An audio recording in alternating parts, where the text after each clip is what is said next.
On va essayer d'avoir l'air naturel. Salut tout le monde, bienvenue dans ce 3e épisode des 12 travaux de Lyon.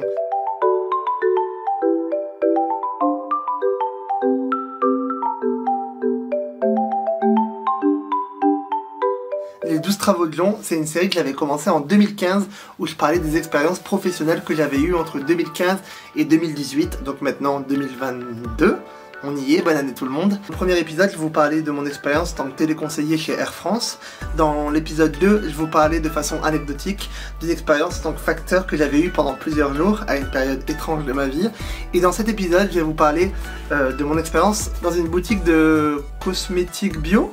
On peut dire ça comme ça. C'est mon expérience personnelle, donc pas besoin de venir dans les commentaires et me dire « Moi, je travaille depuis 3 semaines et c'est vraiment génial, donc ce que tu dis, ce n'est pas valable. » Parce que je suis là pour parler de quelque chose qui m'a concerné personnellement, dans un cadre spécifique, dans un magasin spécifique. C'est pas parce que vous travaillez dans un autre magasin de la même branche que ça veut dire que toutes les expériences sont uniformes. Chaque magasin donne des expériences différentes, chaque collègue donne des expériences différentes, chaque clientèle donne des expériences différentes. Pour que la vidéo soit claire, je vais la découper en plusieurs parties. Donc la première partie de la vidéo, ça va être comment je me sentais à cette époque et comment j'ai obtenu ce travail. La seconde partie de la vidéo, ça va être une journée type dans ce travail. La troisième partie de la vidéo, ça va être les qualités que je trouve intéressantes pour ce job et les défauts que je trouve vraiment pénalisants pour ce travail. Et la partie 4, ça va être la conclusion tout simplement. Donc je vous mets les temps soit sur la vidéo, soit sur la barre. Vous verrez un peu les chapitres. Et voilà. Cette vidéo, c'est pas la première fois que j'essaie de la filmer. J'avais déjà essayé de la filmer en septembre 2021 avec ma caméraman et amie Momo. J'étais en train de monter cette vidéo, aujourd'hui même, et je me suis rendu compte en regardant les rushs que quelque chose me dérangeait vraiment. Ce qui me dérangeait, c'était le manque de contexte personnel. On peut pas comprendre l'expérience professionnelle de quelqu'un si on n'a pas son contexte personnel. Si je te dis que j'ai fait une expérience de gardiennage de chien et que c'était vraiment horrible, que le chien était horrible et que c'était vraiment désastreux, mais que je te dis pas que par le passé je me suis fait mordre par 3 bergers allemands et que j'ai un peu la phobie des chiens, tu peux pas comprendre complètement pourquoi je suis hargneux par rapport à ce sujet. Donc là, j'ai travaillé dans cette boutique octobre 2018 jusqu'à février 2019, donc début mars quasiment. J'avais déjà été téléconseiller pour la France, j'avais déjà travaillé dans les assurances, j'avais déjà travaillé pour le SAV de Auchan, j'avais déjà travaillé en tant que consultant pour une maison immobilière. Ça fait beaucoup là, non? Avant de vous expliquer ce que je pense de ce travail, je vais vous dire comment je me sentais à ce moment-là. En 2018, en gros, j'étais arrivé en fin 2016 sur Lyon avec rien, pas d'argent, pas de logement. Je suis vraiment arrivé en catastrophe parce que je sentais que mon cadre de vie précédent était vraiment toxique et que si je m'en extirpais pas, ça allait mal se terminer pour moi. Et du coup, j'étais un peu parti à la râle sur Lyon après une fête d'Halloween. Je m'étais fait agresser, super important aussi. J'ai fait une vieille vidéo à ce sujet, mais je m'étais fait agresser en arrivant sur Lyon. J'étais dans un état mental bizarre où je m'étais un peu remis, mais où j'étais vraiment tombé dans l'hypervigilance, que toutes mes pensées aller vers le pire scénario tout le temps. En gros, dès que je rentrais dans une pièce, je me disais qu'est-ce qui peut se passer? Est-ce que lui il peut se moquer de moi? Est-ce que je peux avoir des problèmes avec ces gens là-bas? Alors que globalement il se passait rien. J'ai passé l'entretien pour ce magasin alors que je venais de réussir à avoir un autre travail. En gros, j'étais censé travailler pour une mutuelle et en même temps j'ai été contacté par ce magasin et j'étais en mode oh pourquoi pas, ça a l'air super intéressant de travailler là-bas. Premier jour où je commençais dans ma nouvelle entreprise, pendant la pause déj, j'allais passer l'entretien dans cette boutique. C'était un entretien pour être lutin parce que c'est comme ça qu'on appelle les gens qui travaillent pendant la période de Noël. Donc là je pense que vous avez deviné l'entreprise. Je savais que c'était mon autre travail, c'était pour un CDI pour vous dire, mais je voulais quitter le monde de la bureautique et je voulais faire quelque chose de plus proche des gens et je me suis dit la vente ça peut être vraiment intéressant, j'ai un bon bagou, je m'exprime bien et je sais être bienveillant, je pense que je peux y arriver et tout. L'entretien il s'était bien passé, c'était quelques questions posées dans la réserve. Moi ils m'ont demandé mon expérience avec la vente, je leur ai dit que j'avais vendu à distance pour Air France, j'ai expliqué que j'ai de l'aisance sociale. L'aisance sociale c'est intéressant à sortir en entretien, c'est le fait d'être capable d'adapter ton discours et ta façon de parler par rapport à la personne que tu as en face de toi. Tu vas pas parler à quelqu'un, une personne de 80 ans qui a beaucoup de vieux principes, qui a un jeune de 12 ans, tu vas pas utiliser les mêmes mots, tu vas pas t'exprimer de la même façon, tu vas pas renvoyer la même chose. Ils m'ont demandé pourquoi j'étais intéressé par la marque. Vous allez à un entretien, ce qui est super intéressant, c'est toujours se renseigner sur le magasin ou l'entreprise. Du coup, j'ai parlé un petit peu de la marque et la dame m'a dit ah t'as bien préparé ton entretien, mais en fait j'ai lu littéralement 3 lignes sur Wikipédia. C'est juste qu'il faut avoir un minimum de connaissances. Vous pouvez pas arriver à un entretien sur une entreprise et rien savoir de l'entreprise. Je vous jure que c'est une bonne façon de marquer des points. Sur la route ils m'ont déjà rappelé, ils m'ont dit non mais c'est bon, on vous prend. Je suis pas retourné à l'autre entreprise, donc j'ai fait une matinée et je suis plus retourné. Donc c'est pas correct, on va pas se mentir, c'est pas correct. Mais j'étais un peu trop mal de la bureautique et je voulais vraiment passer à autre chose. C'était la période de Noël, donc c'est une période vraiment particulière et ça s'est fait dans un grand centre commercial. Tous les matins, quand vous arrivez, il y avait plusieurs groupes, donc il y a des gens qui commençaient à 8h pour l'ouverture, il y a des gens qui commençaient à 11h, des gens qui commençaient à 13h. À chaque fois, vous étiez accueillis soit par la responsable ou le responsable, soit par les responsables adjoints. En général, c'était le moment où on parlait des objectifs de la veille, est-ce qu'ils ont été accomplis, est-ce que ça a été raté, pourquoi, et également pour établir les objectifs du jour. Aujourd'hui, il faut faire beaucoup ça. Ça, c'était intéressant parce que du coup, on savait vers où on allait. Par contre, il y avait ce côté que je n'aimais pas du tout. On essayait de se mettre dans l'ambiance du travail, où on se motivait, le responsable ou l'adjoint essayer de mettre tout le monde de bonne humeur. En général, ça passait par des questions en mode dis-moi un truc qui t'a rendu heureux ce matin. Je me souviens de cette séance-là où le responsable était en mode dis-moi ce qu'il y a un truc qui t'a rendu heureux ce matin. Et il expliquait ou elle expliquait, je sais plus lequel c'était, bref, que ce matin où elle s'était réveillée avec son copain et que c'était trop bien, un petit moment, là là. Mais sur moi, ça marchait vraiment pas et ça avait même un effet anticlimatique parce que je suis pas à l'aise avec ma vie privée et je suis pas à l'aise avec les gens que je connais pas. Moi, je suis intégré à un groupe, je peux être rigolo, je peux être super extravagant. Mais dans le cadre du travail, j'ai pas envie de m'immiscer personnellement dans ce qui se passe dans la vie des autres. Dans ces moments-là, j'étais un peu en mode... Moi, je suis arrivé à l'heure. Ça m'a fait beaucoup plaisir ce matin. La journée, elle commence par cette réunion. Ensuite, vous alliez sur le floor, donc le magasin. En général, en tant que vendeur, votre but, c'est de conseiller et de vendre, forcément. À Lush, à l'époque, tout du moins, il y avait un système, peut-être que l'hiver, je ne sais pas, un système un peu compétitif, je dirais. Vous faisiez du conseil client. Et ensuite, vous donniez des échantillons gratuits à la personne, appropriés à leur demande bien sûr, et vous marquiez votre numéro. C'est un numéro de référence qui fait que quand la personne passe les articles à la caisse avec l'échantillon, ils savent que c'est vous qui avez fait la vente et du coup à la fin de la semaine on peut faire des comptes, qui a vendu quoi, quel est le panier moyen de chacun, etc. Le panier moyen, pour ceux qui ne savent pas, c'est le prix moyen des ventes que vous avez fait. Si par exemple vous avez vendu une bombe pour le bain à 5 € et à une autre personne vous avez vendu 100 € de produits, une moyenne des deux est réalisée pour savoir quel est votre panier moyen. Le matin, lors des réunions, on disait qui est-ce qui avait vraiment performé, qui est-ce qui était en bas de l'échelle. Il n'y avait pas d'humiliation, c'était pas toi t'es vraiment nul. Mais par contre, il y avait un classement qui était fait. Et du coup, mettre les employés en compétition, c'est encore une stratégie que je trouve très américaine, mais qui marche pas du tout sur moi. Vraiment, ça marche pas sur moi. Au début, ça va me motiver, mais ça va faire ça directement parce que j'aime pas ça. J'aime pas ça. Ça marche pas. En fait, si on met un objectif global où tout le monde doit se donner à fond, c'est cool. Et si on repère des gens qui participent pas à l'objectif, on peut essayer de les stimuler, essayer de les faire travailler autrement, ou essayer de savoir s'ils veulent juste pas travailler dans cette entreprise. Mais mettre en compétition de façon presque indirecte en mode de là je vois il y a la bonne humeur dans l'équipe, par contre il faut faire mieux que Jason aujourd'hui parce qu'il en a vendu 42 et toi t'en as vendu 4. Allez on se motive. Non ça marche vraiment pas. Pendant la période de Noël il y a vraiment énormément de monde donc c'est un peu compliqué, surtout qu'il faut connaître tous les produits du magasin et sur ça j'ai pas une expérience traditionnelle, je tiens à le dire parce que je veux pas non plus cracher pour cracher. J'étais avec la grande responsable je pense du magasin et elle m'a dit vas-y va conseiller les gens, je te regarde. Et du coup j'ai été conseiller les gens alors que je savais vraiment pas grand chose de la boutique, des gammes de produits qui sont vendus et surtout je savais pas grand chose de ce qui était bon pour les peaux de chacun. Je savais pas ce qu'il fallait faire pour des peaux sèches, je savais pas ce qu'il fallait faire pour des peaux sensibles, rugueuses, j'en sais rien. Je conseille la personne et elle revient et elle m'a dit ah non mais t'as le bagou c'est génial et elle m'a renvoyé sur le floor et j'ai jamais eu de formation. Et ça c'est incroyable. J'ai jamais eu la formation. Je me souviens que les premières semaines, du coup, j'étais avec un cahier que j'aurais dû garder d'ailleurs, c'est dommage. J'avais fait un cahier et tous les soirs j'allais sur le site de Lush. Genre j'apprenais bêtement des produits pour savoir quoi conseiller aux gens parce que je culpabilisais un peu. Je conseillais n'importe quoi, rien de dangereux. Hein. Je découvrais les produits sur l'instant, genre je cherche une bombe pour le bain fleuri. J'étais là. Là c'est écrit ça, ouais c'est bon celle-là elle est fleurie, machin, nanana. J'apprenais un peu sur le tas donc c'est une de mes qualités donc c'est cool pour moi. Mais ça m'a pas donné une expérience optimale de ce job dans cette entreprise. A priori il y a une formation qui est faite toujours dans un bâtiment à côté où tu apprends les gammes de produits, où tu peux les tester, où tu rentres avec certains produits chez toi, ce que j'ai pu comprendre, un peu sous forme de grand déjeuner. J'ai pas été introduit à ça, donc non seulement j'avais une expérience biaisée par rapport à la formation, mais c'est également quelque chose qui peut expliquer que j'ai pas adhéré à l'ambiance globale du magasin parce que j'avais pas l'affinité que les gens avaient entre eux. Possiblement. En magasin, du coup, il faut conseiller la clientèle, il faut surveiller parce qu'il n'y a pas d'antivol chez Lush. Maintenant, nous, on avait un code avec un prénom, je veux dire n'importe quoi, genre Béatrice, et en gros, des fois, on disait hé, Béatrice!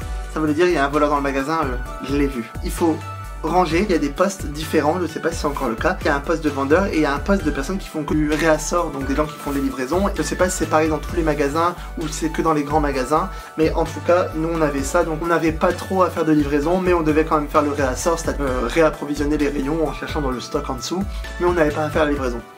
Et il y a quelque chose qui est assez particulier chez Lush qu'on voit pas beaucoup ailleurs, peut-être un peu plus maintenant. Il y a le système de test, la politique du magasin où j'étais en tout cas, c'était que le client doit faire tout le tour du magasin tout le temps quand vous le conseillez. C'est-à-dire que si vous conseillez quelqu'un pour un gel douche, il faut lui dire ah bah tant que vous y êtes pendant votre douche, vous voulez peut-être voir les shampoings. Du coup ce serait intéressant parce qu'après la douche, souvent on a la peau sèche, donc je vais peut-être vous montrer les crèmes. Et du coup par rapport aux crèmes, il y a aussi les masques qu'il faut faire 1 fois ou 2 par semaine, ça peut être vraiment intéressant. Et vous prenez des bains également? Ah bah génial, écoutez, on a les bombes pour le bain là-bas, je vais vous les montrer. Et ça forçait à faire le tour complet du magasin pour chaque client. Je me suis perdu, mais j'étais en train de parler des tests. Vous asseyez, la personne vous fait essayer des produits sur les mains. Et ça c'est vraiment particulier parce qu'il faut avoir une bonne communication visuelle, je dirais, et une bonne communication tout court. Faut avoir l'air sympa. Et c'est quelque chose qui est pour moi dans les points positifs et les points très négatifs, c'est que il faut avoir l'air très sympa, très sympa.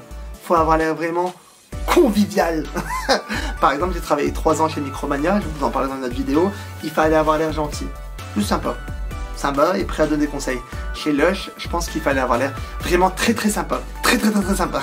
Je pense que chez Lush, il y a un petit peu ce côté acting qu'on voit pas beaucoup ailleurs. En tous les cas, c'est comme ça que je l'ai vécu personnellement. En gros, j'étais gentil avec les clients et je leur conseillais des choses, mais la gentillesse, c'était quelque chose qui était spontané, mais en même temps, quand vous rentrez chez Lush, vous voyez tout le monde en mode salut, comment vous allez? Vraiment ce côté pote que vous n'avez pas forcément partout ailleurs.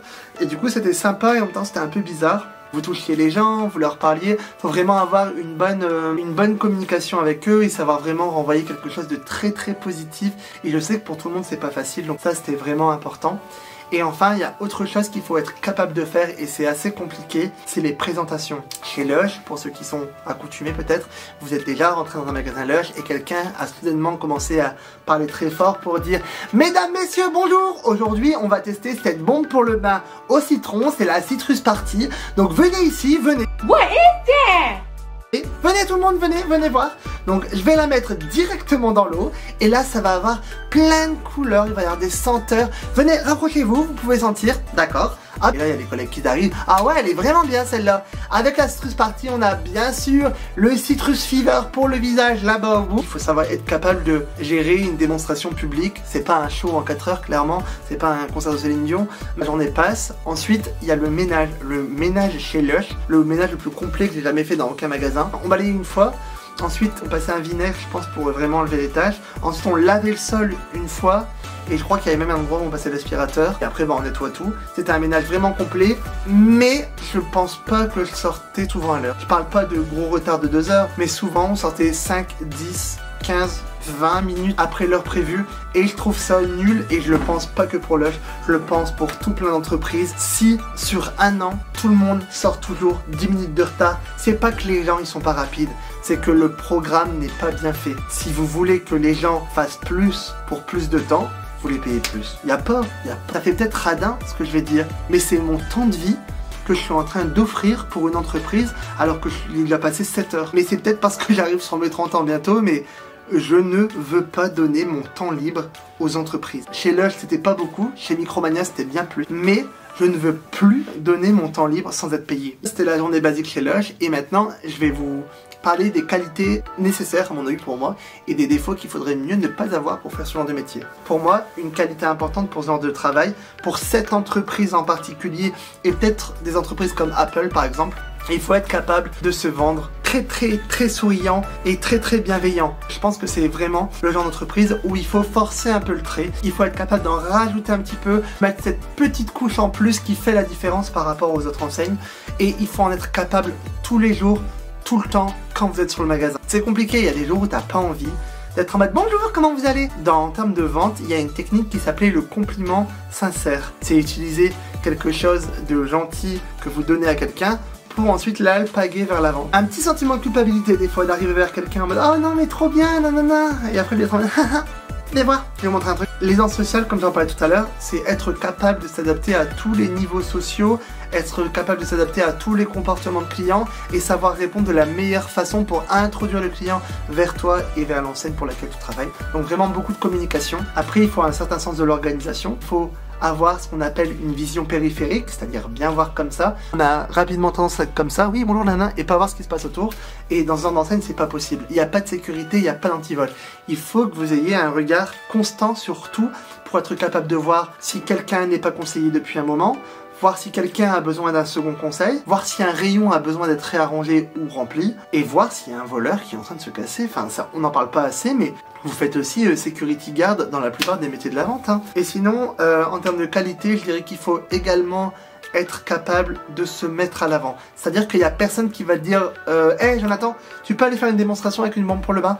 Il faut que des fois vous sentiez que l'ambiance est bonne pour faire les démonstrations, les tests. Un groupe de 5 personnes est là et ils ont l'air tous intéressés. C'est peut-être le moment de les prendre à 5 et de leur dire bah écoutez, je vais tous vous faire tester le produit, et comme c'est un groupe, ils vont avoir l'air amusés, vous les distrayez un peu, et du coup pourquoi pas les faire acheter, pardon. Faut vraiment avoir ce sens du moment, en mode là c'est le moment pour vendre ça à cette personne. En termes de défauts vraiment toxiques pour ce genre de travail, je pense qu'il faut avoir beaucoup de recul pour ce genre de travail. C'était vraiment quelque chose qui m'a perturbé et que j'ai eu du mal à gérer. Encore une fois, c'est peut-être une expérience qui est propre uniquement au magasin où j'ai travaillé, à savoir qu'il y avait plus d'une trentaine de personnes avec les lutins. Donc c'était un peu compliqué parce que les relations dans les vestiaires étaient un peu classiques, voire bof. Et dès qu'on se parlait sur le magasin, c'était là « Alors Loulou, qu'est-ce que tu fais ?» Et du coup, c'est quelque chose que j'arrive pas à gérer.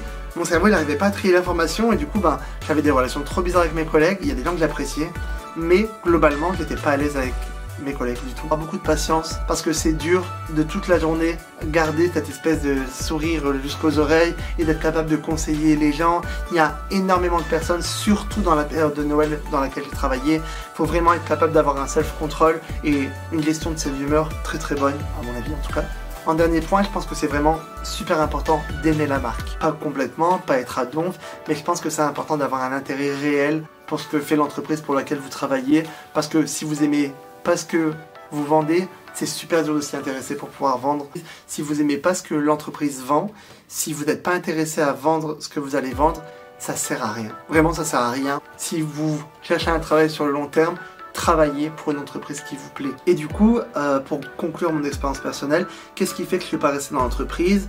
Qu'est-ce qui fait que ça s'est pas bien passé finalement pour moi? En fait, l'ambiance, elle a pris un virage à 180 degrés parce qu'avec un groupe de lutins, on s'entendait bien et on se voyait en dehors du travail.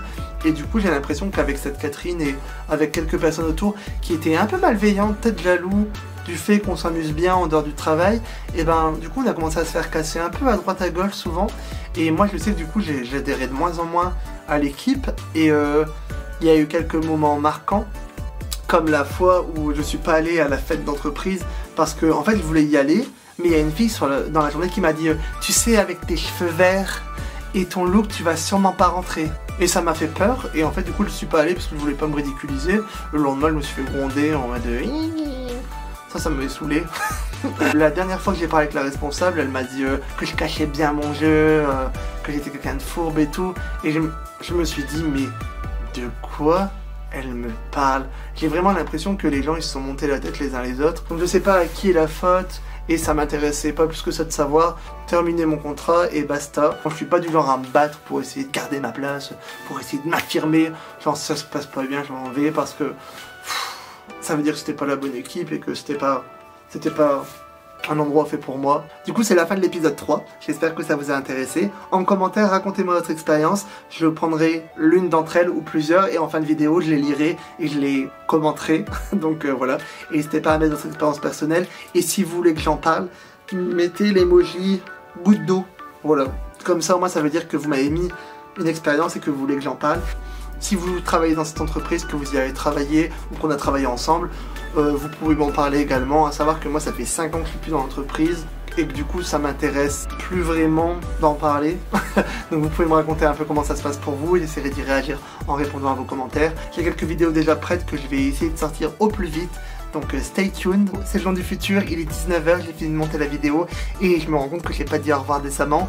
Donc merci d'avoir regardé cette vidéo, n'oubliez pas d'aller voir les autres vidéos de la série. Vous pouvez également vous abonner, mettre un petit commentaire et n'oubliez pas de me raconter votre petite expérience et de mettre l'emoji goutte d'eau pour que je puisse la lire en live et pourquoi pas y réagir.